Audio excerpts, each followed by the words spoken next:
clase de hoy vamos a hablar de algo que ahora sí es completamente patológico, que son los estados trombóticos. La clase pasada habíamos hablado un poquito de cómo se forman los edemas. Hablamos de las fuerzas estas que son la presión hidrostática y la presión oncótica, cómo esas dos fuerzas están en balance para permitir que la sangre, la parte líquida, se quede dentro de los vasos. A pesar de eso, puede haber fluctuaciones leves en una fuerza u la otra y siempre va a existir una pequeña fuga de líquido hacia el intersticio. Esa fuga de líquido entonces va a ser drenada por los vasos linfáticos más chiquitos, en este caso los capilares linfáticos. Entonces, cuando alguno de esos tres mecanismos falla, o más de uno, o los tres, ¿por qué no? Entonces el fluido se comienza a acumular en el intersticio y entonces eso es lo que va a llevar a la formación de edema. En este caso, cuando es relacionado con la presión hidrostática y la osmótica, el edema que se forma es un edema que surge de alteración en las presiones. No tiene nada que ver con inflamación. Ese edema que le da al paciente con falla cardíaca, que le da al paciente con cirrosis, eso es un edema que ocurre por fuerzas mecánicas. Por alguna razón, estas enfermedades afectan sobre todo la presión hidrostática y eso causa fuga de líquido. O si es un paciente que pierde proteínas por la orina, un paciente diabético o nefrópata, entonces ese también va a ser un edema asociado a estas fuerzas mecánicas.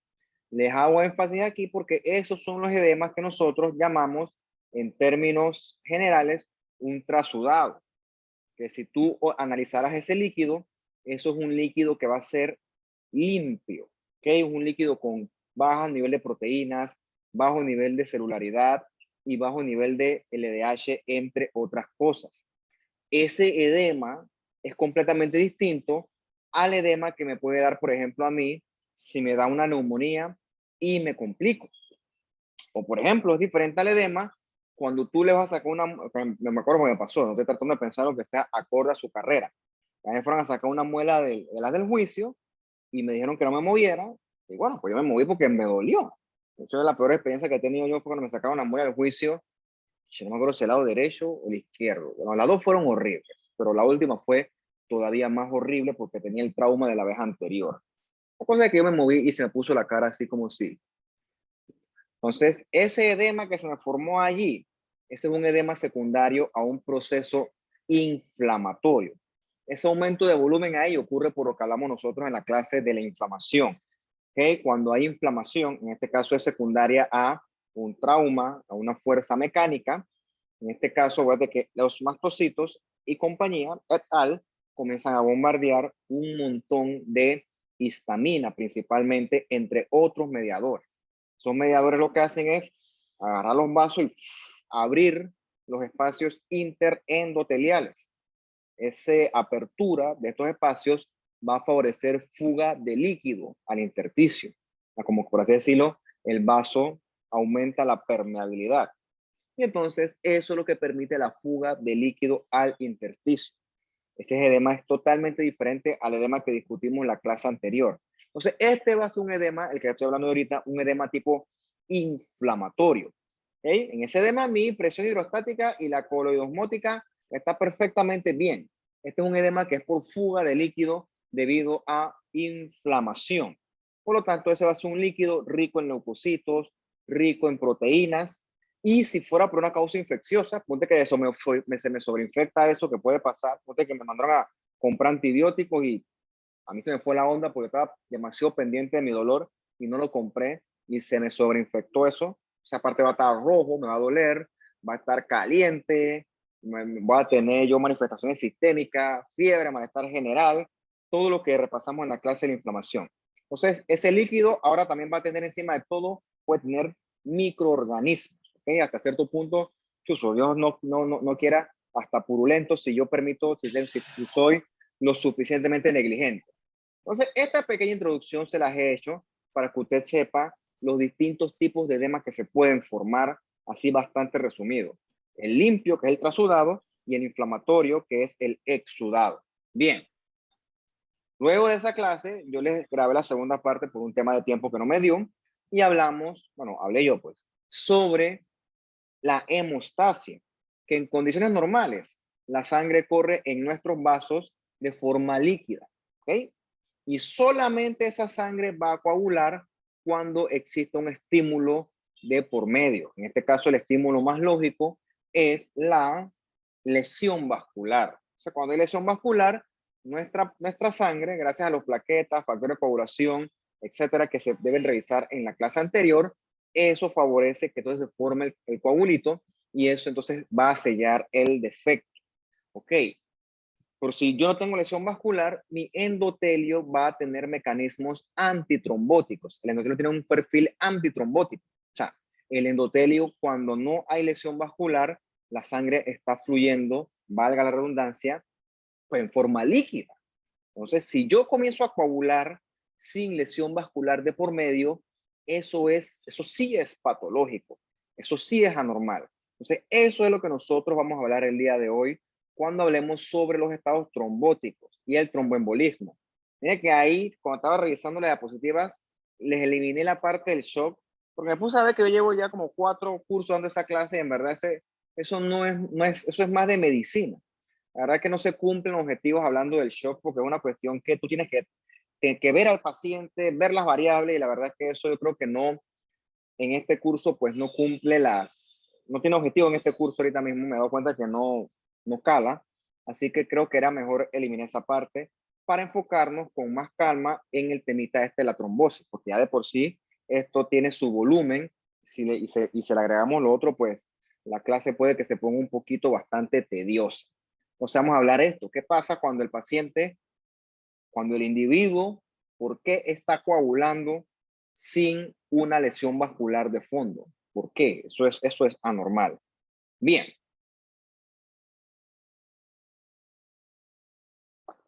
La trombosis existe y está bien descrita desde hace mucho tiempo, ¿no?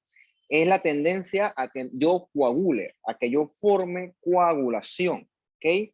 Entonces, ¿por qué ocurren los eventos que llevan a la formación de un coágulo sanguíneo? Bueno, el más lógico es la lesión endotelial. Si yo me lesiono en un vaso sanguíneo, el mejor ejemplo es cortándome, sin querer queriendo, bueno, obviamente mi sangre va a coagular, pero hay otras variables que predisponen a estados trombóticos, que predisponen a trombosis.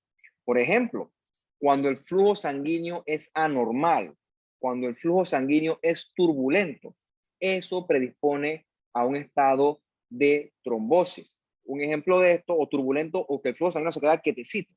Cuando el flujo sanguíneo se queda quieto, eso se llama éstasis vascular. Un ejemplo es que la sangre en nuestros vasos fluye de una forma, flujo laminar, que eso lo vamos a ver más adelante. Cuando ese flujo laminar se altera, entonces el flujo se convierte en un flujo anormal. Ese flujo anormal, entonces puede predisponer a un estado de trombosis. Ahora la pregunta es, ¿por qué yo tengo un flujo sanguíneo anormal? Y lo otro que parece bastante lógico pensar es que el paciente tenga algún estado de hipercoagulabilidad de la sangre. O sea, por alguna razón, el tipo coagula más. Un ejemplo que que me acuerdo yo ahorita, es los pacientes con cánceres avanzados. Esos cánceres avanzados que ya pues, ya el paciente queda en una cuestión más tipo paliativos, los cánceres liberan productos procoagulantes. Entonces, estos productos procoagulantes predisponen obviamente a estados de hipercoagulabilidad. Ahorita vamos a describir otros ejemplos. Entonces, el paciente tiene alguna de estas 3 variables que forman parte de la triada de Virchow. Entonces, ese paciente está en riesgo de sufrir trombosis. Y esa trombosis subyace a las enfermedades modernas de nosotros los seres humanos, ¿okay? Las que nos matan, sobre todo la enfermedad cardiovascular, todo lo que es infarto al corazón, infarto al cerebro, derrame, las complicaciones de la diabetes. De alguna forma, todas se van a asociar eventualmente a esta bendita trombosis, ¿ok? Eso nos mata hoy en día, nos está matando. Y ahorita vamos a ver por qué. ¿Por qué la gente hoy en día está falleciendo de eso? A cómo eso causa enfermedad y eventualmente cómo causa muerte. Bien. Creo que me salté una C. Bien. De forma resumida, si tú te cortas, ¿ok? Por alguna razón tú lesionaste tu endotelio, eso va a llevar entonces a lo que discutíamos en la clase anterior. Va a llevar a que las plaquetas se comiencen a activar, se comiencen a acumular y eventualmente en el sitio de lesión se va a formar una bola de plaquetas. ¿Ok? A esa bola de plaquetas, junto con su trombina, su factor de coagulación, a eso le podemos llamar un trombo. Claro, hasta este punto, eso no es anormal. ¿Por qué? Porque yo necesito el trombo para detener el sangrado. ¿Okay? Hablando de una lesión de un vaso periférico. Pero es más peligroso cuando el trombo se forma en un vaso arterial o también se puede formar dentro del corazón, porque allí vamos a encontrar más plaquetas. O sea que el trombo va a crecer ¡blup! Mucho más rápido que un trombo en un vasito periférico. ¿Okay? Entonces, hasta este punto, ¿qué me preocupa a mí del trombo? El problema del trombo es que él crece como una bola de nieve. La verdad que si el trombo es chiquitito, la verdad es que no debería tener mayor consecuencia clínica. El problema es cuando el trombo crece lo suficiente para entonces poder causar obstrucción al vaso sanguíneo. ¿Y por qué el trombo crece? Porque el trombo sigue agregando más y más y más y más y más plaquetas. Es como si fuera una avalancha. Que comienza por una bolita de nieve y brrr, va rodando eso costa abajo y al final queda es una cuestión que se lleva todo. ¿Okay? Va a tapar todo el vaso en cuestión. En este caso, vamos a decir, va a tapar toda la arteria. Y cuando él tapa la arteria, es que el paciente, ¡puf!, se infarta. De ahí viene el éxito de la aspirina como antiagregante plaquetario. Antiagregante plaquetario, no anticoagulante. Parecen ser similares, pero su mecanismo de acción es totalmente distinto. Parece tonto, pero se los voy a decir. Antiagregante evita la agregación plaquetaria y anticoagulante inhibe ciertos factores de coagulación dependiendo de cuál sea el que estemos estudiando. La aspirina a dosis infantiles inhibe la ciclooxigenasa, como todo buen AINES, pero sobre todo le pega al tromboxano A2, que puede regresar entonces a la clase de la cascada de el ácido araquidónico. Ahí tú ves los consecuencias del tromboxano A2. Uno de sus efectos es la agregación plaquetaria. Entonces la aspirina a dosis infantiles, que va de 75 a 100, la que tú consigues, la más famosa, la más comercial, es la cardioaspirina, que es de 81, esa aspirina infantil va a inhibir entonces al tromboxano A2 y entonces cuando el paciente tenga una lesión vascular que pueda predisponer a la formación de un trombo que puede obstruir una arteria. Entonces, cuando eso pase, como él toma aspirina, la formación de su coágulo, de su trombo, va a ser limitada gracias al uso de la aspirina. De ahí se basa el éxito. No es que la aspirina inhibe o disminuye la cuestión, la placa de ateroma o la aspirina evita que se rompa. No, la aspirina lo que evita es que las plaquetas se agreguen, porque esas plaquetas que se agregan rápidamente son las que precipitan el evento coronario. Entonces, claro, eso tiene otros efectos adversos. O sea, en teoría, el paciente va a tener dificultad para hacer un tapón plaquetario, porque las plaquetas no se van a agregar. Entonces, por ejemplo, si es un paciente que está sometido a un procedimiento quirúrgico, probablemente hay que suspender la aspirina. Entonces hay que sopesar si yo puedo suspender la aspirina u operarlo. Eso hay que sopesarlo, porque no es inocuo. Lo otro, pues, un paciente que tenga una úlcera gástrica, que si está tomando aspirina, probablemente eso puede sangrar. ¿Okay? Entonces, esas cosas, pues, esas son las consecuencias de tomar un medicamento diario. Eso es el efecto adverso que el paciente tiene que estar bien enterado, porque el tipo de repente, si él sangra, por ejemplo, el sangrado de él va a demorar más en dejar de sangrar, porque la aspirina está efectivamente antiagregando las plaquetas. De hecho, eso ocurre. Yo tomo aspirina todos los días, la infantil, y cuando yo me corto, me hago un moretón, eso me dura un montón de tiempo. O sea, eso es perfectamente esperado. Eso yo lo sé, por ejemplo, pero de repente alguien que no lo sabe, eso se puede traer consecuencias en determinada ocasión. Claro, uno toma el medicamento sopesando las consecuencias y favoreciendo el potencial beneficio. Bien, Si tú agarras un bisturí y tú haces una incisión quirúrgica, tú vas a romper varias cosas. Tú vas a seccionar el epitelio y eventualmente vas a llegar a la lámina propia. Y en la lámina propia van a haber cualquier cantidad de vasos sanguíneos. Y tú los vas a seccionar. Quizá no secciones uno grande, pero vas a seccionar uno chiquito, cañón. Eso no es evitable. Les pongo el ejemplo porque eventualmente ustedes tienen esta parte quirúrgica. Cuando tú seccionas el vaso sanguíneo, ¿qué estás seccionando tú? Estás seccionando la capa externa, ¿ok? La capa adventicia, la capa media, que puede tener algo de músculo liso dependiendo de si es una arteriola, una védula. Eso no es tan relevante, la verdad, porque igual es delgadita. Pero sí seccionas entonces el endotelio y el tejido subendotelial. Entonces, en ese tejido subendotelial se van a liberar ciertos productos, o mejor dicho, no se van a liberar, se van a exponer ciertos productos, que son el factor de von Willebrand y el factor tisular. Cuando estos dos elementos son expuestos, eso atrae plaquetas al sitio donde se lesionó el vaso. Estos dos elementos atraen a las plaquetas, ¿ok? Entonces, cuando eso ocurre, cuando el endotelio está siendo lesionado, el endotelio pasa de ser un endotelio que en condiciones normales es un endotelio antitrombótico, ya sabemos por qué, ahora cambia a ser un endotelio protrombótico.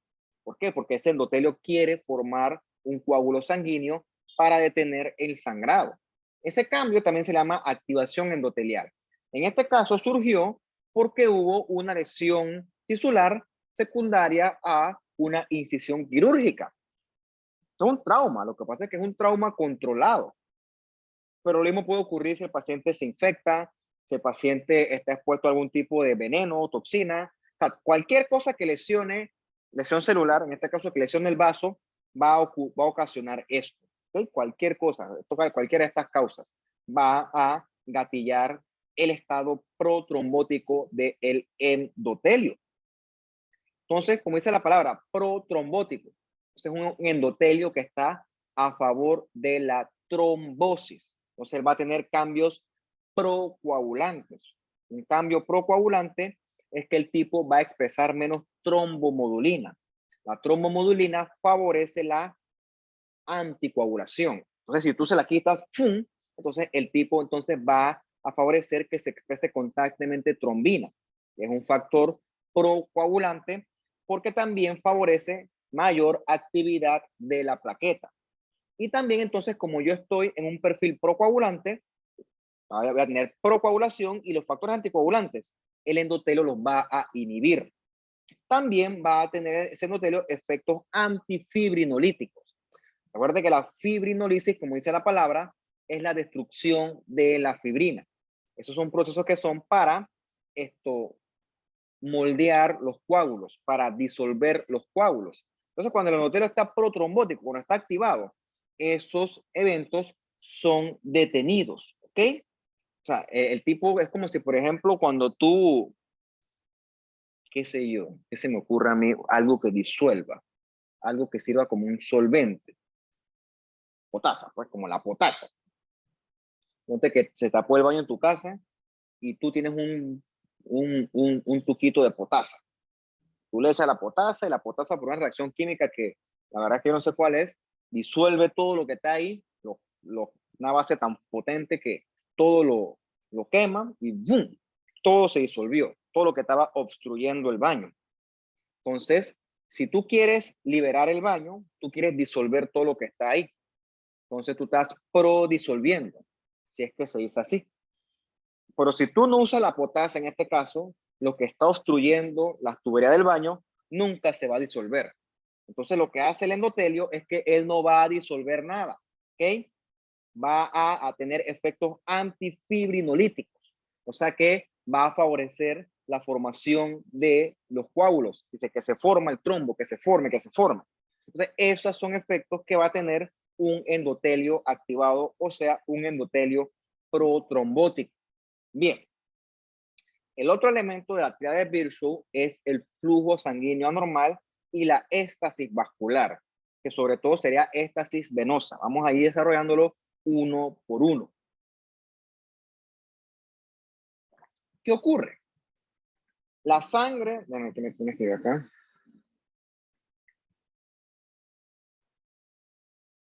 La sangre debe fluir en un solo sentido.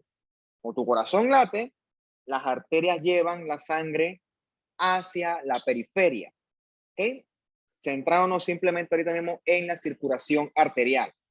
Pero ¿qué pasa si en un momento el endotelio es anormal, como este que tenemos aquí, con una pared vascular toda engrosada? Entonces esa pared vascular se va a resistir al flujo de sangre. Entonces el flujo de sangre, en vez de pasar libremente, como aquí, como una flecha, o sea, solamente en una dirección, esa sangre en un endotelio que está engrosado, inflamado, esa sangre se va a comenzar a estrellar contra las paredes del endotelio. Obviamente tú sabes que tu sangre, tus arterias, nunca deja de correr, de fluir. La única forma que la sangre deje de fluir es que tú te mueras, ¿ok? Pero mientras eso ocurra, mientras estoy hablando, mi corazón está boom, boom, boom, bombeando sangre a todo el resto de mi cuerpo. Y repito, eso no se para hasta que yo me muera. Por el momento no quiero que eso se detenga. Eventualmente esa sangre va a comenzar a chocarse con las paredes de la arteria. La sangre en vez de así, va pum, pum, pum, pum, pum, pum, pum, a un punto que se puede formar una especie de flujo contracorriente, como lo tienes acá. La sangre, en vez de ir hacia adelante, se puede regresar. Eso es un flujo turbulento, ¿ok? Un flujo sanguíneo caótico. Entonces, eso también puede predisponer sobre todo a trombosis arterial y a trombosis cardíaca. Eso afecta mucho los sitios donde la sangre va a ser más rica en plaquetas. Eso ocurre sobre todo cuando el paciente tiene ateroesclerosis, ¿ok? Me imagino que no han revisado la clase que les dejé, pero ahí hablamos de la ateroesclerosis. Entre otras cosas, en la ateroesclerosis es un proceso que de base es inflamatorio y entonces el vaso sanguíneo afectado, en este caso la arteria coronaria, se engrosa toda, pone así como esta, y le va creciendo progresivamente una placa de ateroma. Entonces, esa placa de ateroma va a chocar contra el flujo de sangre, va a chocar hasta cierto punto, hasta que produzca un flujo sanguíneo caótico. Además está decirte que la sangre arterial bombea bien fuerte, ¿ok? Por eso la presión arterial es bien fuerte. Entonces, ese bombeo constante, si la placa es inestable, eso puede ir tacata, tacata, tacata, como el agua. El agua eventualmente puede golpear tanto un muro que lo rompe. Algo similar puede que ocurra en la arteria coronaria con una placa de ateroma. La sangre constantemente que está en un flujo sanguíneo caótico le va pegando, pegando, pegando, pegando a esa placa de ateroma hasta que eventualmente la erosiona, la ulcera y esa plaquita entonces va a sangrar. Y entonces eso es lo que va a desencadenar el estado de trombosis. Va a hacer que se comiencen a agregar las plaquetas. Eso es lo que puede ocurrir en un vaso arterial. Más adelante les voy a presentar cuándo puede ocurrir una trombosis cardíaca. Bien, la éstasis, sobre todo la éstasis venosa, es importante para la formación de los trombos venosos. Pues bien, ¿qué es éstasis o estasis? La verdad es que yo siempre he tenido problemas con esta palabra. No sé a dónde lleva el acento. La sangre se queda estancada, ¿ok? La sangre se está quedando estancada, sobre todo en las venas de las piernas. Entonces ya nosotros hemos hablado un poquito de qué condiciones se asocian a ese estancamiento de la sangre. Por ejemplo, la semana pasada discutíamos al paciente con falla cardíaca, que la sangre no puede subir al corazón y entonces la sangre se queda toda acumulada en los lugares donde afecta más la gravedad, siendo por un tema obvio que el lugar que más afecta la gravedad va a ser los miembros inferiores. Entonces eso, aparte de aumentar la presión hidrostática y predisponer a la formación de edema de miembros inferiores, también va a predisponer a éstasis venosa que entonces puede asociarse a la formación, de trombos venosos, ¿ok? Ahorita más adelante vamos a hablar bastante de esto, nada más se lo estoy por el momento mencionando. Un vaso sanguíneo sano, la sangre fluye de forma laminar, o sea, fluye de forma compartimentalizada. Las células y las plaquetas van hacia el centro y el fluido las rodea. Eso hace que la sangre fluya de una forma eficiente. Es como, por ejemplo, cuando tú abres la pluma y la pluma sale el agua toda loca y tú la vas regulando hasta que fluya toda en un solo sentido. Imagínate que el flujo en un solo sentido es el flujo laminar. Pero cuando tú la abres muy fuerte y toda la sangre, todo el agua comienza a salpicar, eso sería un flujo caótico. El flujo caótico es peligroso. Bien. Déjame que me está escribiendo, creo que es Eliana. Correcto.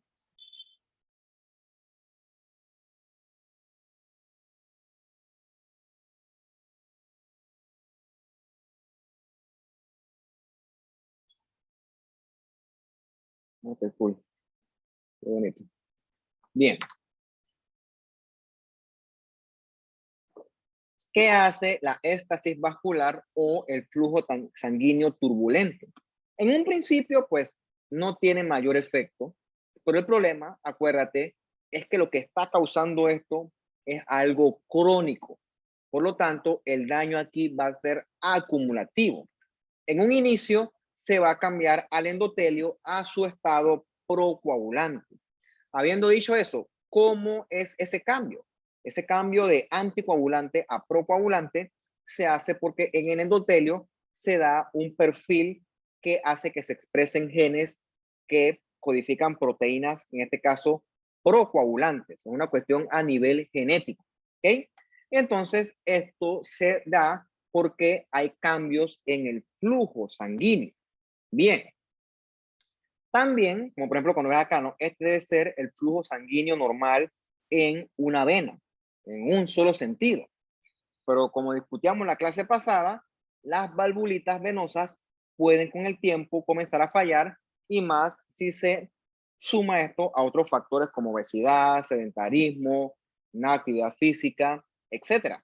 Entonces, eso va a predisponer a que en estos sitios las plaquetas y los leucocitos hagan contacto con el endotelio. Entonces, eso va a aumentar la turbulencia del flujo sanguíneo. Entonces tú ves cómo estos eritrocitos, en vez de subir, ¿okay? En vez de ir contra gravedad en un solo sentido, ves cómo se están regresando y se van estancando en los compartimientos de las venas. ¿Okay? Entonces, eso es lo que con el tiempo predispone a dos cosas. Este flujo es turbulento, ¿ok? Quizá no tan turbulento como una arteria, pero para una vena también es turbulento. Y esta sangre que se queda estancada aquí, eso es la éstasis vascular. La sangre, en vez de fluir siguiendo su respectivo sentido, se está quedando toda acumulada en estos compartimientos, ¿ok? En ese sentido, también eso entra en contacto con el endotelio, todos estos elementos sanguíneos, y entonces eso va a hacer que se mantenga sostenida la activación a un endotelio procoagulante. Otra cosa que favorece esto es que se comiencen a quedar estancados los factores de coagulación. Por lo tanto, los mecanismos anticoagulantes también con el tiempo se van a ver abolidos. ¿Qué ocurre? Esto es como una bola de nieve. Con el tiempo, esta agregación de elementos, eritrocitos, plaquetas, factores de coagulación es chiquitita, pero eso va creciendo, creciendo, creciendo, creciendo, hasta que tenemos esto que está acá. ¿Ok? Esto que está acá es un trombo, ¿ok? Es un trombo que eventualmente va a crecer lo suficiente como para obstruir la vena. Eventualmente va a seguir creciendo, creciendo, por eso es que yo uso la analogía de la bola de nieve y de la avalancha, y puede que ese trombo libere un pedacito de él, ¿ok? Cuando él libera un pedacito de él y eso lo manda hacia otro sitio, entonces, eso es un émbolo. ¿Okay? Eso es un émbolo. Entonces, colectivamente se le llama tromboembolismo. Pero bueno, eso lo vamos a seguir viendo en lo que resta de la clase. Entonces,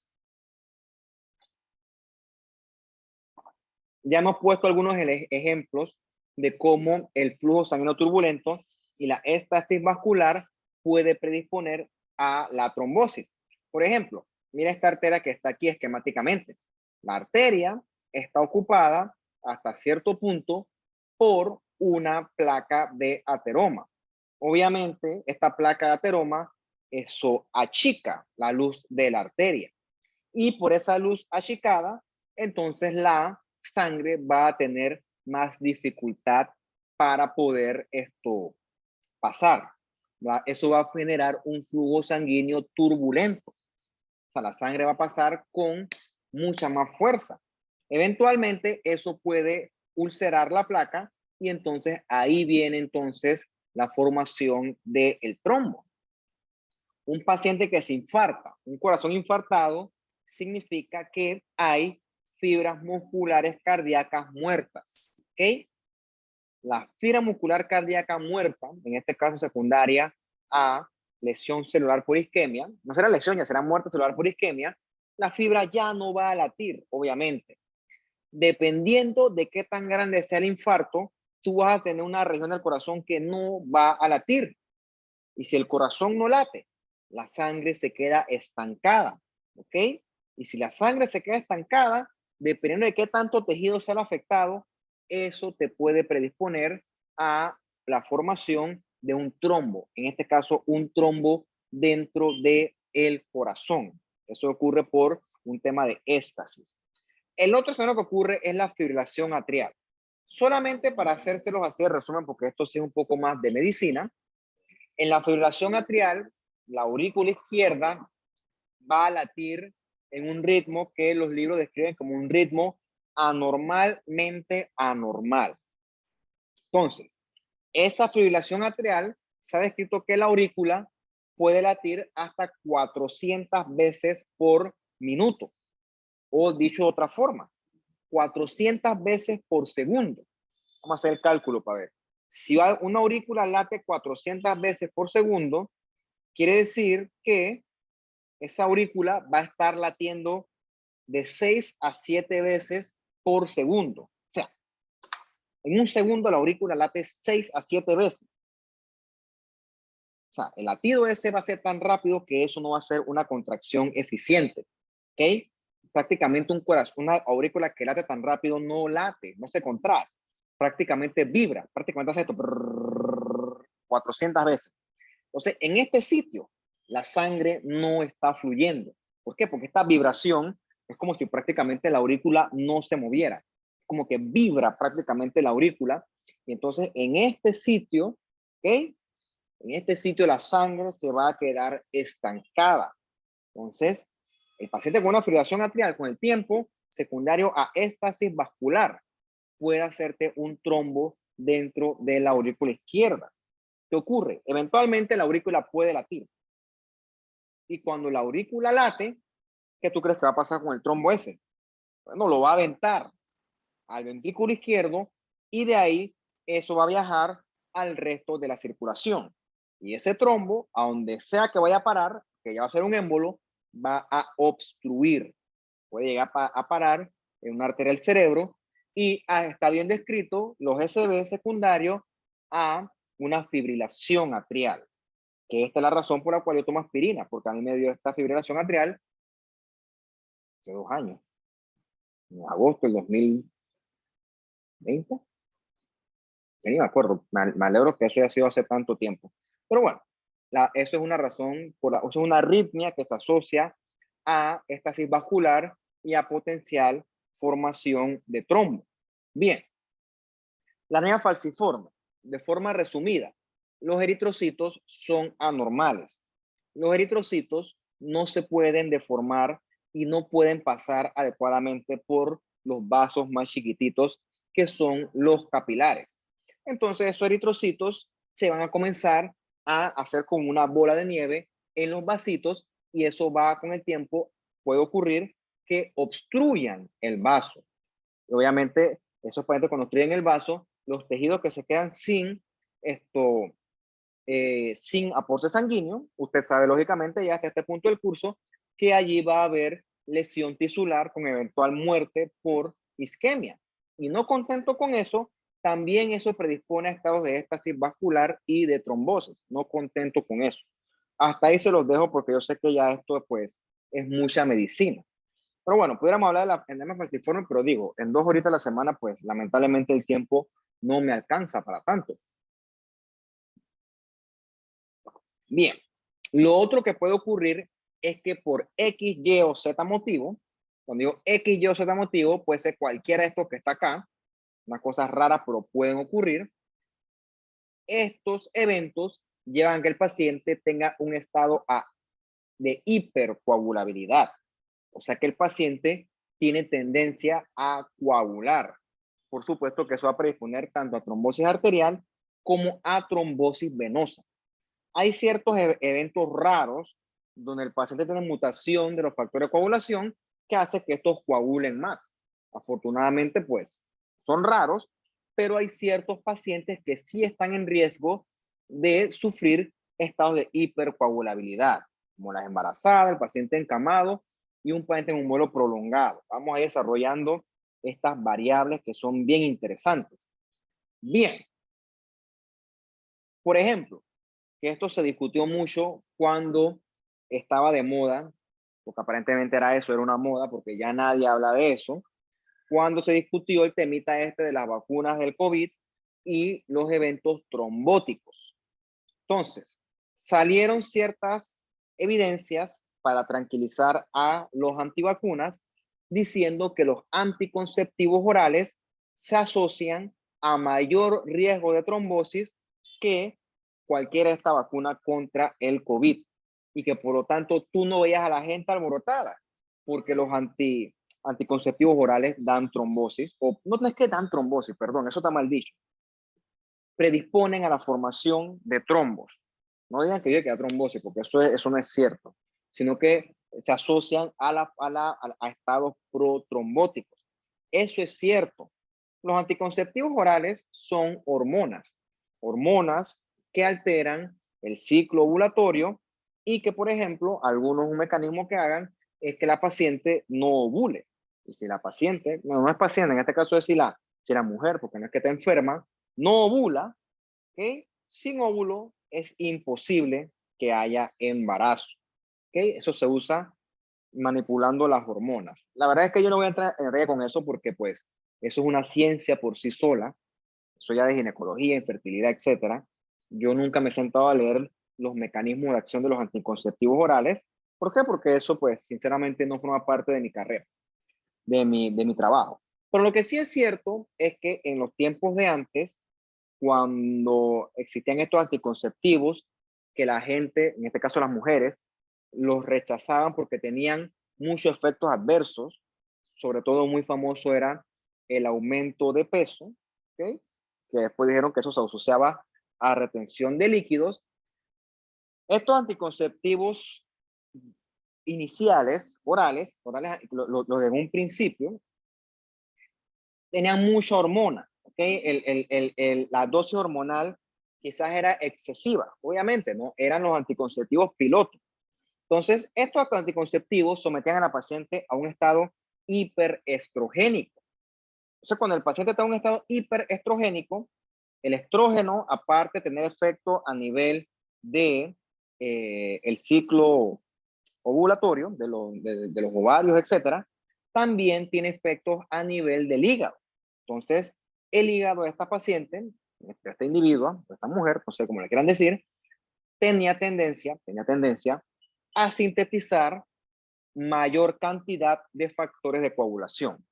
Y como yo sintetizo mayor cantidad de factores de coagulación, eso entonces me va a predisponer a un potencial evento trombótico porque yo estoy, en teoría, en un estado de hipercoagulabilidad. Eso sucedía antes, ¿okay? Ya con los anticonceptivos modernos, la dosis hormonal está mucho más balanceada y ya estos efectos adversos no deseados son extremadamente raros. La verdad es que sí puede ocurrir. En la literatura siempre existe una paciente salada que le da, pero estadísticamente es muy raro. De hecho, tú ves que esos efectos adversos de el aumento de peso, ya eso casi no se ve. O sea, esos con el tiempo, con la evidencia y con experiencia, esos efectos adversos todos han ido superando. De un modo similar al anticonceptivo oral, el embarazo también pone a la paciente en un potencial estado hiperestrogénico que puede someter a la paciente a una potencial hipercoagulabilidad. Pero bueno, no es que la paciente embarazada va a sufrir trombosis. La paciente embarazada es como una máquina, ¿ok? La paciente embarazada puede ser potencialmente la obra cumbre de Dios. Es el ser humano más eficiente que hay. Es como un super ser humano. Tiene una adaptación a otro nivel. Así que si esta paciente está en un estado de hipercoagulabilidad por estar embarazada, créeme que tiene 1.400.000 elementos más para evitar que eso ocurra. Entonces, ¿qué te quiero decir con eso? Ahora yo no quiero que usted diga que yo dije que una paciente embarazada le da trombosis. Sí puede estar en un riesgo de hipercoagulabilidad por el estado hormonal, pero ya te digo, la embarazada, desde el punto de vista biológico, es tan eficiente que todos esos mecanismos todos los puede contrarrestar. O sea, la paciente embarazada, desde el punto de vista biológico, chuleta, es una maravilla, una cuestión biológicamente impresionante. Y aquí me salté esto porque no sale, o si sale. Yo creo que salía los vuelos prolongados. Bueno, lo voy a decir ya. Bien, un paciente encamado. Ponte un abuelito de 70, 75 años, le da un SB y él queda encamado.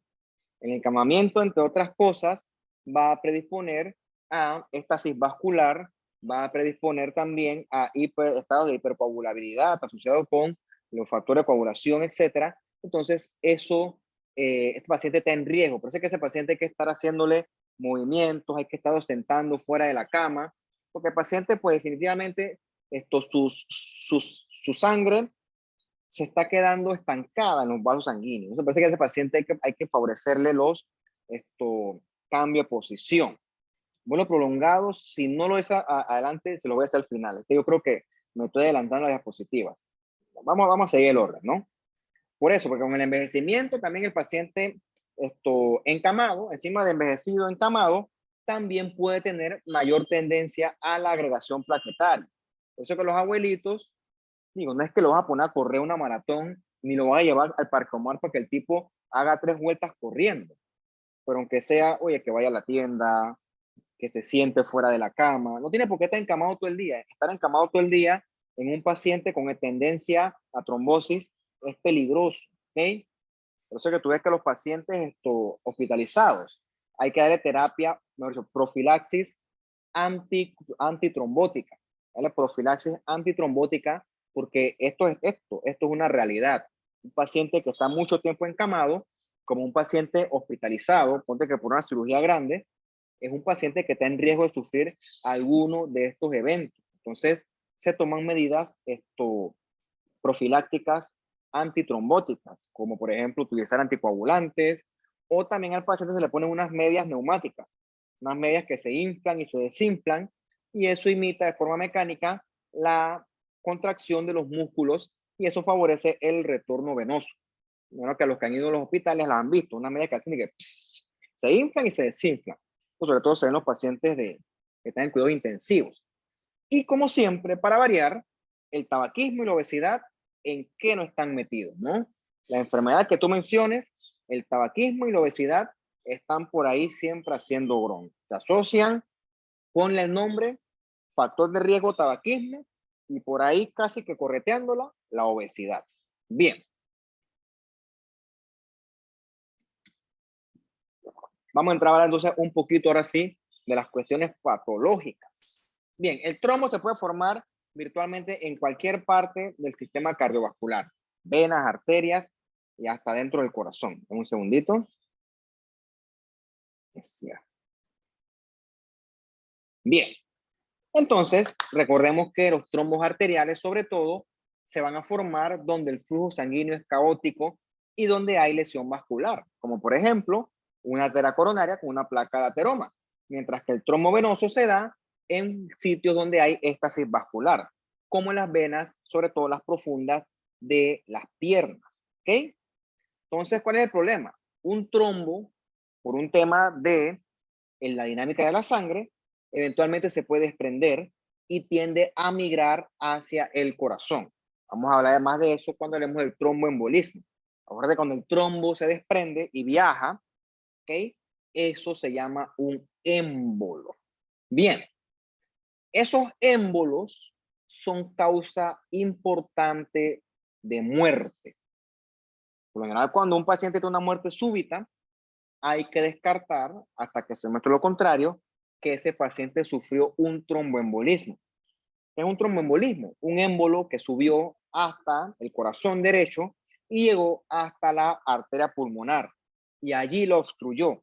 Y cuando se obstruye la arteria pulmonar, paciente, ¡puf!, muerte súbita. Bien, cuando una persona fallece, cuando una persona se muere, el corazón deja de latir.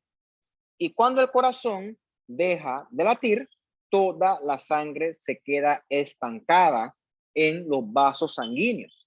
Entonces, la sangre estancada va a sufrir estasis vascular y cuando tú haces la disección de un cadáver, tú sueles encontrar regados por ahí distintos coágulos, pero tú los tienes que diferenciar de coágulos que son del paciente que fue por paciente, un coágulo post-mortem, o sea, un coágulo que se formó luego que el paciente falleció, o un coágulo que sí se formó cuando el paciente estaba vivo. Hay un método morfológico para distinguir un coágulo de un muerto versus un coágulo de un vivo. El coágulo de una persona que está viva va a tener eritrocitos, que es lo rojito, y también va a tener esta parte rosadita. Esa parte es fibrina. Entonces, ese patrón de líneas oscuras claras se llaman líneas de sangre. Entonces, un trombo que se forma en un paciente vivo tiene que tener líneas de sangre, que eso es fibrina. ¿Por qué? Porque la fibrina se forma por un mecanismo de inflamación en un paciente que está vivo, ¿ok? Cuando tú ves este trombo que es eritrocitos más rosado que la fibrina, tú dices con seguridad, este trombo se formó en un paciente vivo y ese trombo puede explicar la potencial causa de muerte. Sin embargo, si el trombo fuera todo rojo, no tiene líneas de sangre, entonces este trombo es un trombo post-mortem. ¿Okay? Este fue un coágulo que se formó luego de que el paciente falleció. No le vas a poner al paciente que se murió un tromboembolismo cuando en verdad nunca fue así. Es un error. Bien. Esto es lo que te dije antes, ¿no? Esta imagen que está acá, esto es un corazón, esto es un corte axial o transversal. LAA, ¿ok? Es la aurícula izquierda, left, y esto que está acá es el ventrículo, ¿no?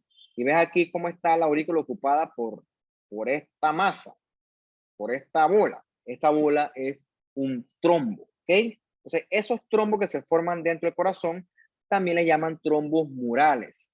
Ya te di ejemplo de un trombo mural, ¿no? Pues una arritmia o pues un infarto donde el corazón dejó de latir. También pueden ser los trombos murales iatrogénicos. Entonces, con un paciente le van a hacer un cateterismo y se lesionó el endocardio y entonces ahí va a sangrar eso y se puede formar también un trombo mural. Dijimos también el ejemplo de cuando se rompe una placa de ateroma secundaria a un flujo sanguíneo turbulento que lo que va a precipitar es la formación de un trombo arterial. ¿Ok? Trombo arterial, en el contexto de una placa de ateroma, obstruye rápidamente porque ese sitio es rico en plaquetas y cuando se obstruye todo es que el paciente clácata, ajo, ahí es donde el paciente se está infartando. Y a menos que tú corras a disolver ese trombo, todo eso, el tiempo que pase, es más tejido de fibra muscular cardíaca, más músculo cardíaco muerto, ¿ok? Peor va a ser la recuperación del paciente. O sea, esto es una emergencia de correr. Bien. Hablamos un poquito también del trombo venoso, ¿ok? Que por lo general, por un tema de gravedad, se va a ver más que todo en las venas de las piernas. Puede ser en las superficiales o en las profundas. Nos preocupan más las venas profundas porque son las que se asocian a tromboembolismo, sobre todo el que va hacia los pulmones. A diferencia de la arteria, usted sabe que el trombo venoso, mejor dicho, la circulación venosa, es mucho más lenta. Por lo tanto, estos trombos van a ser, ¿ves?, más ricos en eritrocitos. Y como te dije, ¿no? Los trombos venosos son más comunes en las venas de las piernas, sobre todo las venas profundas. La vena poplitea, la vena femoral, la vena ilíaca, todas esas venas profundas son las peligrosas. Entonces, esto es lo que ocurre con el trombo, ¿no? Normalmente, la sangre debería fluir gracias a la acción eficiente de las valvulitas, pero con el tiempo y con factores adquiridos, las valvulitas pueden comenzar a fallar. O sea, comenzar a formar un flujo contracorriente, un flujo turbulento, que va a llevar a éstasis vascular, éstasis venosa en este caso, con contacto de los eritrocitos y las otras células con el endotelio. Eso también puede lesionar el endotelio. Entonces, ahí ya tienes dos variables. Tienes éstasis vascular y lesión endotelial. Eso te pone en un mayor riesgo de sufrir una trombosis. Y si tú tienes un estado hipercoagulable, de hipercoagulabilidad, pues, ¿para qué más? ¿Ok? Con el tiempo ves cómo va creciendo, creciendo, creciendo ese trombo hasta que eventualmente puede obstruir definitivamente la totalidad del vaso. Realmente hasta ese punto pues no ha ocurrido lo peor. Lo peor es cuando ese trombo, ¡puf!, libera un émbolo. Entonces ahí sí viene el problema. Ahí sí nos preocupa. Bien, no siempre ocurre eso, ¿ok? El trombo puede tener varios desenlaces. Puede ser que el trombo crezca, porque acumula más plaquetas, más fibrina, eso es malo, porque entre más crezca, más obstruye. Puede ser que embolice, yo creo que ese es el peor escenario de todos, hablando de los trombos, sobre todo los venosos. Estos son dos escenarios malos. Dijimos que nuestro cuerpo tiene mecanismos antifibrinolíticos. Por eso en cierto escenario, si un paciente hace un trombito, tu cuerpo, si está en la capacidad y se dan las condiciones, tu cuerpo lo puede disolver. Pero si el trombo es un trombo reciente, ¿ok? Por eso es que el paciente que es candidato a fibrinolisis tiene que ser porque vas corriendo. A veces que el trombo es tan grande, es tan antiguo, que la fibrinolisis pues ya no va a tener mayor beneficio. Lo otro que puede ocurrir con el tiempo es que el trombo tapa todo el vaso y a través del vaso se forman unos huequitos, como si fuera eso una coladera, ¿ok? Entonces, a través de esa coladera pasa la sangre, ¿ok? Eso se llama organización del trombo o recanalización. Entonces, pues, por así decirlo, el vasito sanguíneo encontró cómo pasar a través del trombo y bueno, el paciente pues en teoría le va bien. Eso es para trombos que son viejísimos. Además está decirte que eso se puede sobreinfectar, pero bueno, el paciente pues encontró cómo sopesar el trombo. Bien, una cosa,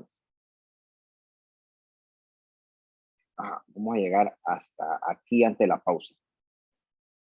Bien, el trombo me preocupa dependiendo de qué vaso obstruya y de su capacidad para hacer embolismo. ¿Okay? Eso me va a preocupar.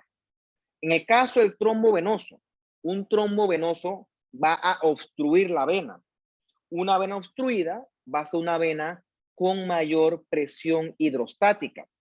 Por eso es que el paciente que tiene una trombosis venosa profunda va a tener una sola pierna hinchada, obviamente la pierna afectada, a diferencia del paciente con una falla cardíaca descompensada que va a tener las dos piernas hinchadas. O sea, realmente cuando tienes una sola hinchada, eso preocupa, eso tú deberías ir a verte eso. O sea, eso hay que descartar que tú tengas una potencial trombosis venosa profunda si solamente es una pierna la que está con aumento de volumen, ¿okay? Una pierna que está edematizada, porque acuérdate que el trombo tapa la vena y todo se queda estancado ahí, y entonces eso va a aumentar la presión hidrostática y eso entonces va a hacer que aumente de volumen.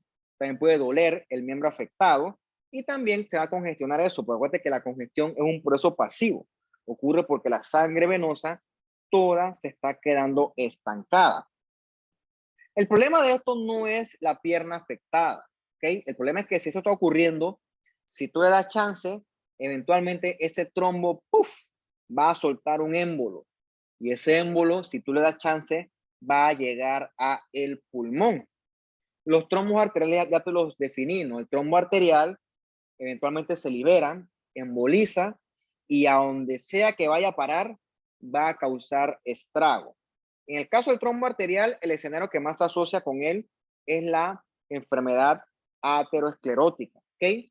Entonces, para evitar el trombo arterial, en la mayor cantidad de los casos, yo lo que debo evitar es que se forme una placa de ateroma. ¿Cómo se evita esto? Bueno, no es que se evita, ¿cómo se previene? Es una palabra mucho más adecuada. Te exhorto a que lo revises en las clases pregrabadas que les dejé. Eso es importante. Bien.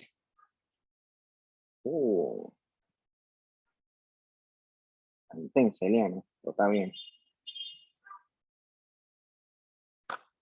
Vamos a hablar de los trombos venosos, ¿ok? Los trombos venosos que son los que nos preocupan un poquito más.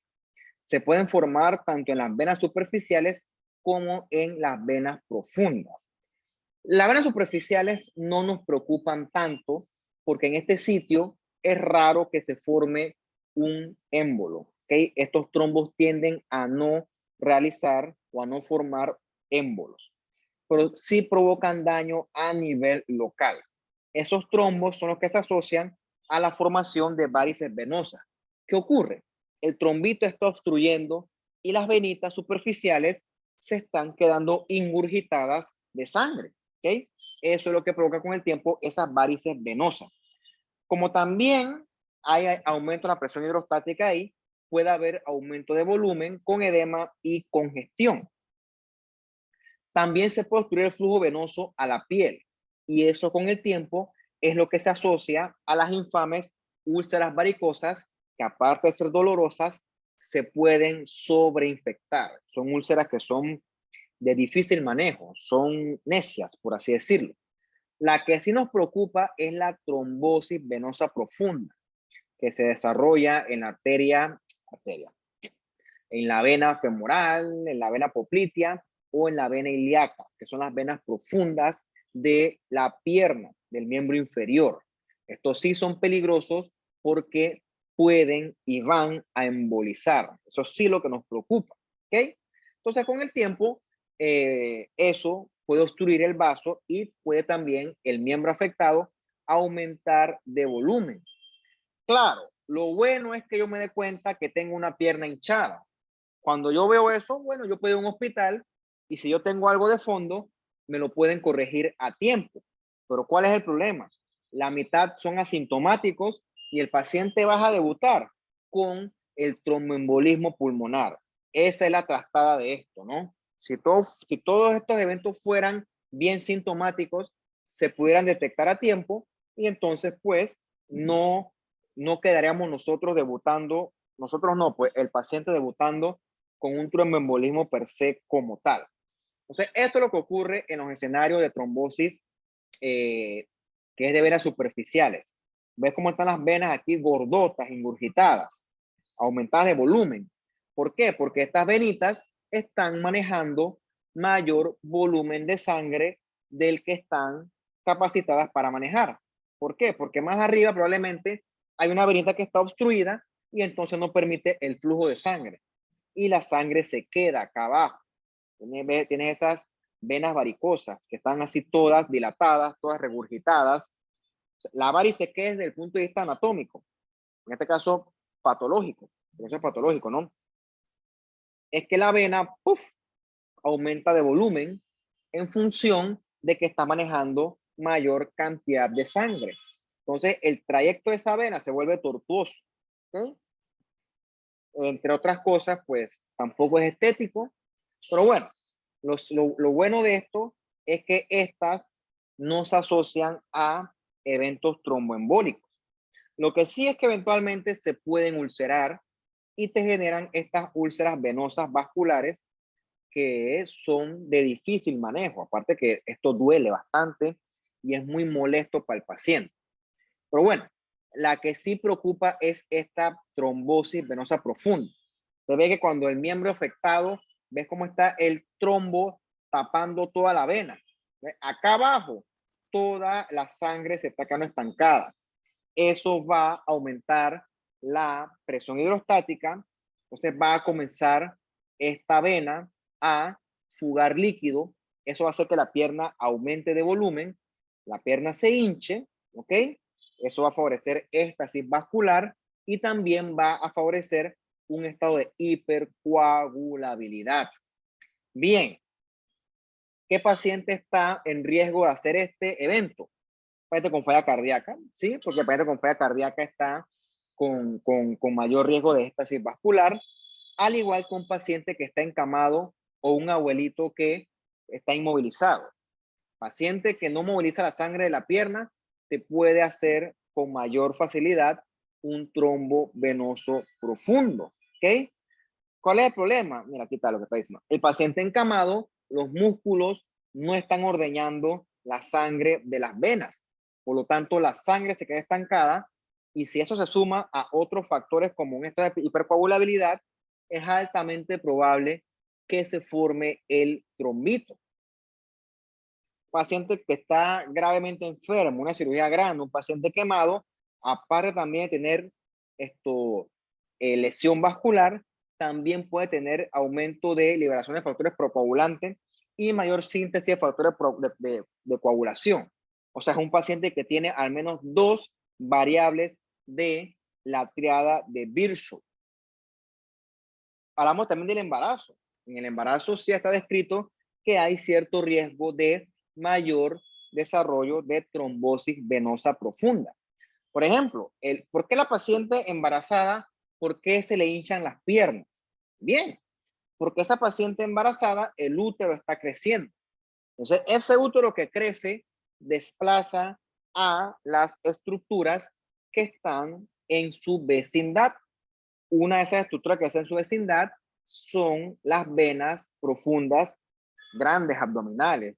Puede estar las ilíacas primitivas, las ilíacas comunes, pueden estar por ahí quizás hasta la vena cava. Entonces, de forma mecánica, si tú apretas una vena, toda la sangre que está abajo va a tener dificultad para regresar.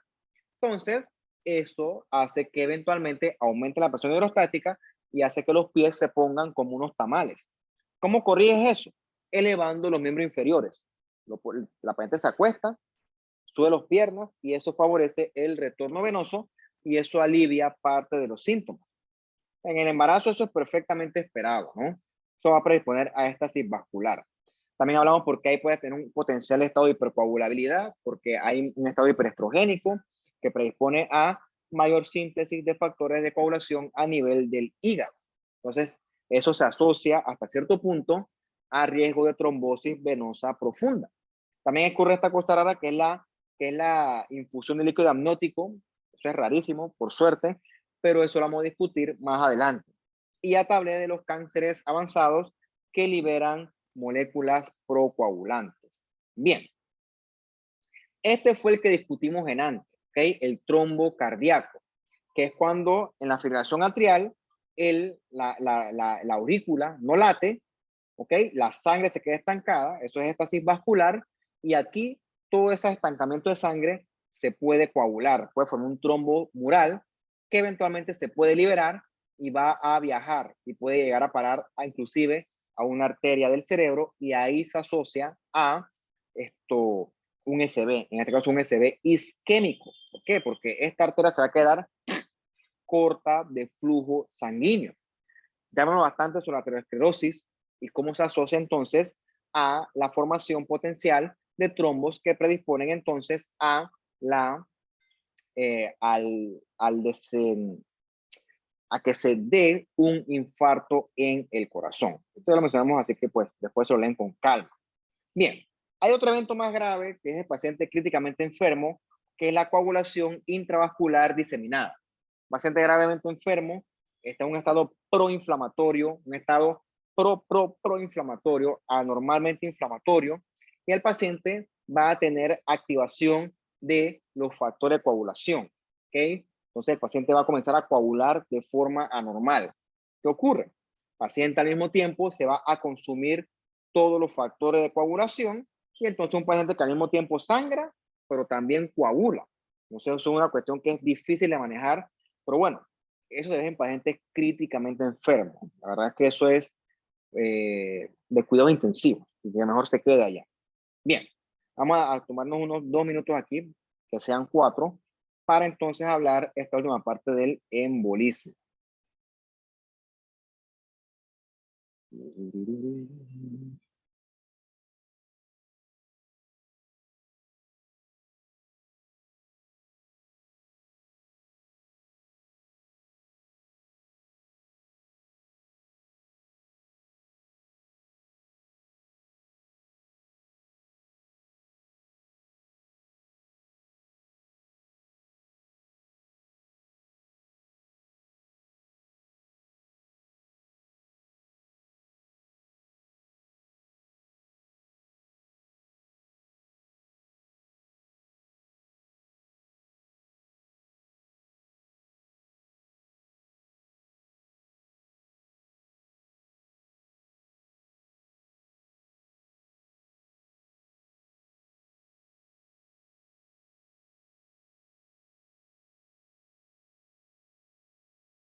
Bien, vamos entonces a revisar la última parte de esta clase, que habla sobre el embolismo.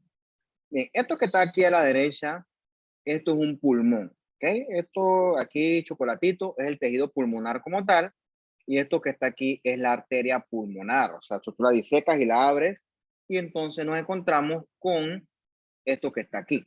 Esto que estoy señalando con el cursor, eso entonces es un émbolo, ¿ok? Entonces será un tromboembolismo pulmonar.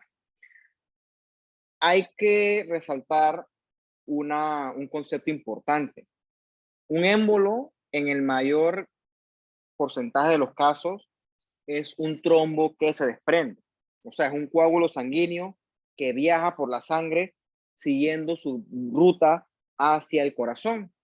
Pero el émbolo puede ser cualquier otra cosa que viaje, ¿ok? En la sangre y que sea normal. Puede haber émbolos tumorales, puede haber émbolos gaseosos, puede haber émbolos grasos. Ahora que hay muchos tipos de émbolos, ¿ok? Pero repito, por estadística, el más común es el émbolo producto de un coágulo que se desprende. ¿Cuál es el problema? Si el émbolo anda viajando por la sangre y no obstruye, pues fuera asintomático. Pero el problema es que con el tiempo, el émbolo va a llegar a un sitio que es lo suficientemente estrecho como para obstruir. Y entonces el émbolo, ¡puf!, se queda estancado. Y donde se queda estancado, el tejido involucrado se va a quedar entonces sin aporte sanguíneo y entonces vienen las consecuencias de cualquier tejido que tú le cortes su respectivo suministro de sangre. Entonces, hablando del tromboembolismo, el principal ejemplo ocurre el que se origina de una trombosis venosa profunda. Entonces, el principal factor de riesgo para el tromboembolismo pulmonar, ¿cuál es? La trombosis venosa profunda. Entonces, el paciente que está en riesgo de hacer esta trombosis venosa profunda puede soltar eventualmente ese émbolo, lo ves aquí, ¿no? Va viajando desde la pierna, va subiendo por la vena cava inferior, llega a la aurícula derecha, pasa entonces aquí a el ventrículo derecho a través de la válvula tricuspidia y entonces aquí pasa a la arteria pulmonar. Entonces, el problema es si ese émbolo se aloja aquí en la arteria pulmonar como tal, ese paciente, ¡puf!, tipo, te está hablando y de repente te cae muerto. Se llama una muerte súbita, una muerte inesperada. ¿Por qué? Porque cuando el émbolo obstruye toda la arteria pulmonar, todo el circuito cardíaco, ¡puf!, se apaga. Es como si una televisión y desconecta la televisión. La televisión se murió, se apagó, porque toda la dinámica de sangre, todo el corazón deja de latir, deja de bombear. El paciente sufre una muerte súbita, instantánea. Por suerte, eso no es lo que ocurre normalmente. Para que eso ocurra, tiene que ser un émbolo bestialmente grande.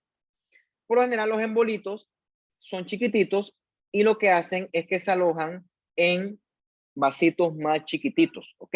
Entonces, ahí el paciente lo que va a sufrir es disnea, que es dificultad para respirar, y por lo general en el pulmón no forman o no se asocian tanto a isquemia. ¿Por qué?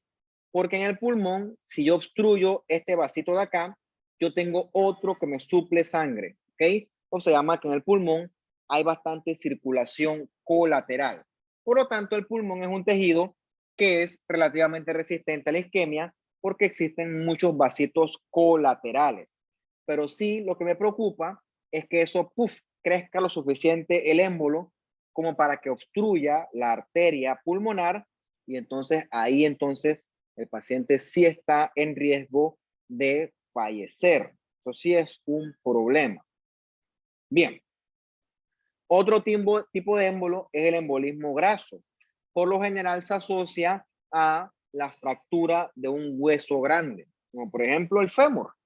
Un fémur se fractura, qué sé yo, una cosa grande, un accidente de carro bien foco, perdón por la palabra, sí te puede causar una fractura de fémur. Acuérdate, con el hueso, aparte de tener su cortical, tiene médula ósea, ¿ok? Y la médula ósea tiene grasa. Entonces, esa grasa se puede liberar a la circulación, perdón, a la circulación periférica. Y lo ves aquí, ¿no ves el vasito? Ves que hay fibrina, hay algo de inflamación, y ves esto blanco. Esos blancos son adipocitos, es un émbolo graso. Igual acá, en este tejido pulmonar, ves el vasito y ves cómo está ocupado por adipocitos. Eso es un émbolo graso. Probablemente ustedes aprendan a hacer RCP, hagan un curso de BLS, pero si tienen suerte, nunca lo van a usar en su vida. Si le va mal, sí lo van a usar. La verdad es que le deseo suerte. Nadie quiere, créeme que nadie quiere darle RCP a un paciente. Eso es lo último que tú quieres. Lo último que tú quieres es darle RCP a un paciente. Bien. Por experiencia propia, lamentablemente para mí, hay veces que un paciente, los abuelitos muy ancianitos, que están casi flaquitos, casi que en el hueso, caen en paro y uno le va a hacer RCP. Por hacer RCP, tú colocas las manos en el tórax, ¿ok? Y tú haces así, la primera compresión y tú, crack, tú escuchas un crack, ¿ok? Traquea. Bueno, probablemente ese traqueo es que tú fracturaste una costilla. Y entre más sigues ahí, prácata, prácata, vas a ir fracturando costillas, que eso es inevitable. Pasa que eso es una consecuencia de un RCP muy vigoroso. Eso pasa, sobre todo si el paciente que está en paro es un paciente que casi que está en los huesos. Entonces, eso también se asocia probablemente a un émbolo graso. Digo, no va a decir que eso mató al paciente, el paciente pues lo mató, la causa del paro sea la cual sea. Lo bueno es que esos émbolos grasos, 90%, no tienen mayor consecuencia. Hay unos que sí, ¿no? Complicaciones respiratorias, neurológicas, pero bueno, son el menor porcentaje. ¿Por qué? Porque se asocian a agregación plaquetaria y a obstrucción, y también a una reacción inflamatoria concomitante. Pero bueno, por suerte estos son relativamente inofensivos, existentes, descritos, pero para que sepan que también puede haber émbolo graso. Otro raro es el émbolo líquido amniótico. Eso es rarísimo. Yo jamás lo he visto, ni lo quiero ver, por cierto. Siempre he visto que se describe en los cursos de la universidad, pero nunca lo he visto. Eso ocurre cuando la paciente está en el parto o en el puerperio. Si no saben qué es el puerperio, es el periodo después del parto. Una vez que sale el bebé y la placenta, se llama puerperio, es la palabra correcta de llamarlo. ¿Qué ocurre? Puede haber que se seccionó una vena uterina y a través de ahí se coló material amniótico o secundario a una ruptura de membranas. La cosa es que el material amniótico se metió o se coló a la circulación materna. Lo que ves esto acá. ¿Ves la circulación y ves esto aquí? Eso es queratina, ¿no? Eso es células escamosas del feto. Puede haber grasa de la vernix, mucina también. En general, las fotos que tú buscas te enseñan y son estas que son como filamentos de queratina. Bien, a diferencia de los anteriores, el problema no es que estos émbolos van a obstruir, sino que estos émbolos gatillan los factores de coagulación y eso hace que la paciente tenga una coagulación intravascular diseminada. Es una paciente gravemente enferma, con una mortalidad altísima del 80%. Por eso yo que no quiero ver eso. La verdad que eso es una cosa muy estrepitosa. Paso. Eso no me interesa. Pero bueno, sé que existe, ¿no? Y ahora ustedes también saben que existe. También está descrito el embolismo gaseoso. Como dice el mito, ¿no? Que tú haces a la paciente una punción venosa y si tú le metes aire a través de la punción de la vena, tú lo vas a matar. En realidad no. O sea, tuvieras que meter una cantidad bestial de aire para que eso pueda tener una consecuencia de gravedad para el paciente. Porque por lo general, esas burbujitas de aire, todas se van disolviendo a lo largo de la circulación y a menos que sea una cantidad masiva, eso no debe tener ningún tipo de efecto deleterio. Por eso hasta cierto punto, eso de que tú metes aire en una vena y el paciente se muere, eso es un mito, ¿okay? Porque en verdad esas burbujitas de aire se van disolviendo y en verdad no hay mayor consecuencia clínica. Sí está descrito es en los buzos, ¿ok? El embolismo gaseoso en los buzos. ¿Por qué? Porque el buzo tiene muchos cambios en la presión atmosférica y el aire que ellos respiran tiene mucho nitrógeno. Entonces, ese nitrógeno, cierta cantidad, se puede ir colando hacia la circulación. ¿Cuál es el problema? Las burbujitas de nitrógeno como tal son inofensivas, pero el problema es que esas burbujitas se pueden ir fusionando y generar una burbujota. Entonces, eso sí puede generar un émbolo gaseoso muy grande. Entonces, cuando se fusionan muy rápido esas burbujitas, cuando el buzo hace un ascenso muy rápido, ¿ok? Hace ascenso muy rápido y se asocia entonces a estos émbolos gaseosos porque se expande la burbuja de nitrógeno. Por eso es que tú no te puedes meter a bucear y que, ponme el traje y yo, porque yo sé nadar. No. Entonces, que hay curso de buceo. Tiene que aprender a bucear, tiene que aprender a hacer la inmersión y después aprender a hacer el ascenso correctamente. Porque la verdad es que eso sí puede suceder. Pero claro, ¿no? Esto está descrito en su respectiva área. La verdad que es interesante y si te interesa, pues te exhorto a que amplíes un poco más del tema. Pero bueno, tienes otro ejemplo de otro tipo de embolismo, que es este embolismo gaseoso. Bien. Otra cosa que se discute hasta aquí es el infarto, ¿no?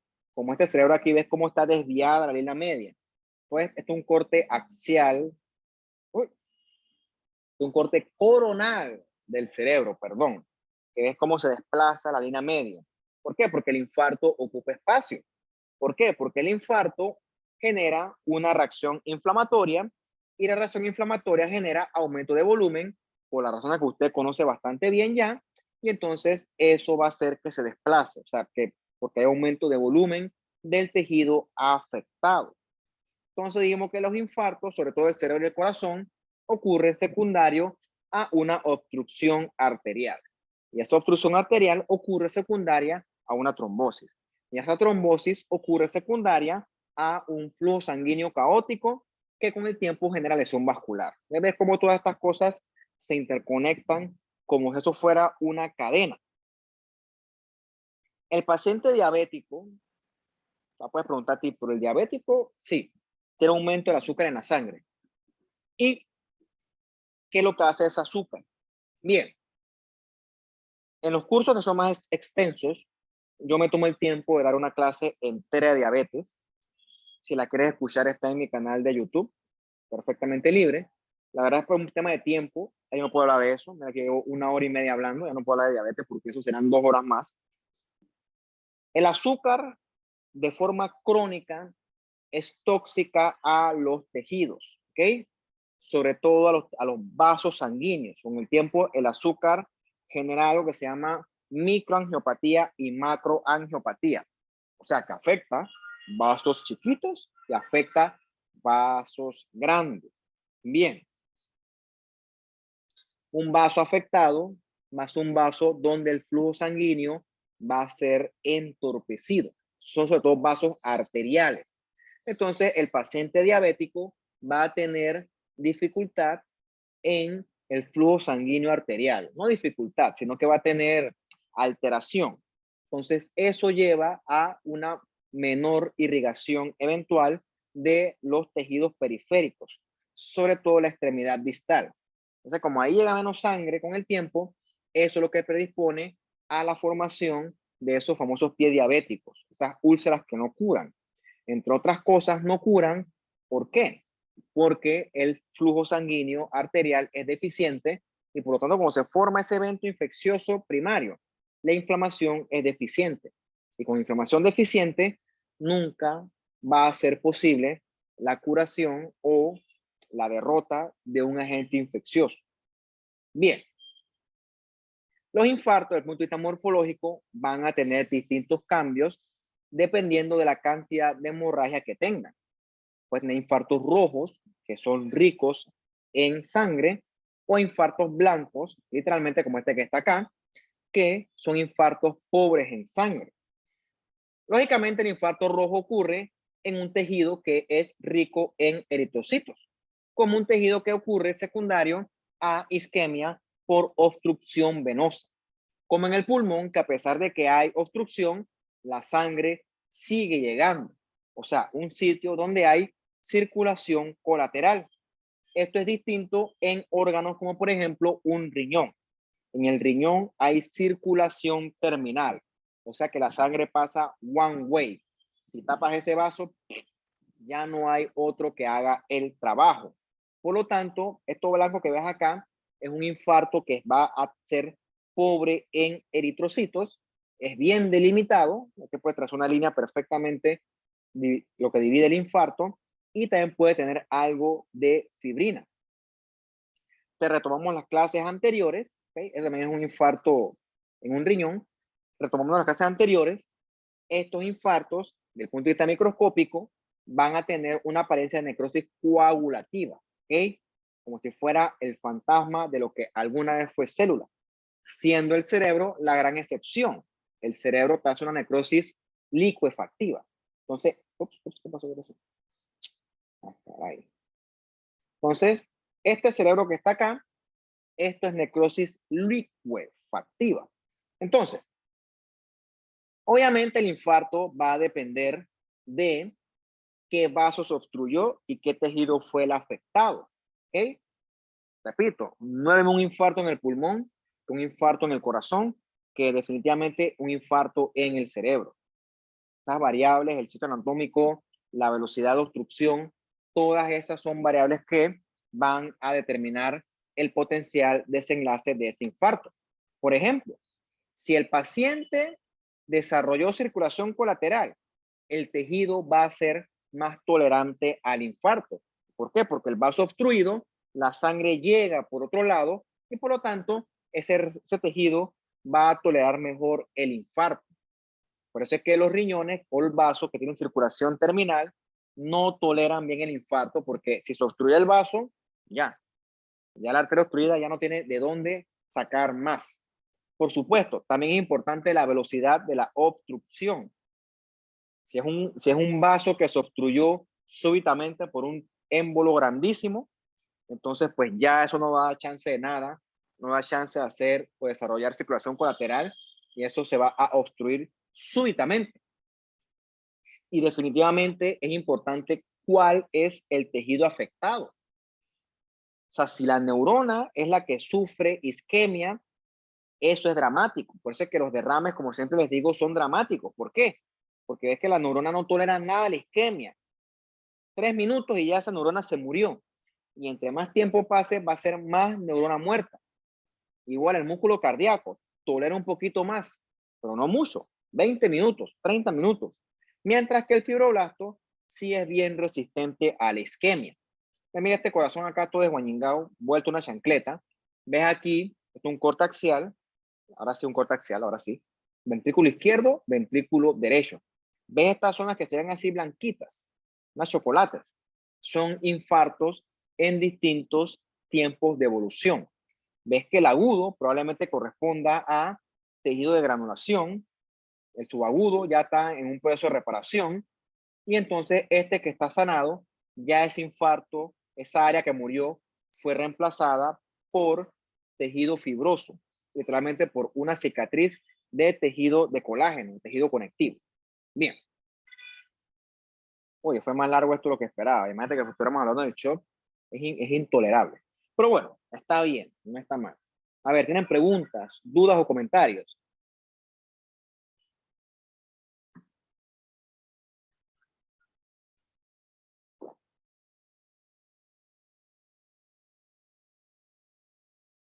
Sí, no, Doctor, no, una sí. consulta. Dime. ¿El quiz del lunes sería de este tema nada más o de los 3 últimos temas que son los del parcial? El quiz del lunes vamos a incluir tromboembolismo parte 1 y el de hoy tromboembolismo parte 2. ¿Ok? Vamos a hablar de esos dos temas. Ya para concluir con los quizzes. De lo de hoy y lo de la semana pasada.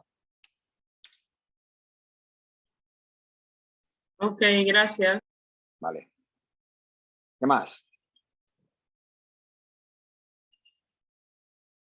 Hace las 5. Ok. Bueno, jóvenes, si no hay más preguntas, si no hay más dudas, si no hay más comentarios, los dejo para acá en sus actividades. Creo yo que haré las mías también. Entonces, chao, cuídense y que estén ustedes bien. Hasta luego. Hasta luego. Hasta luego, Chao. gracias.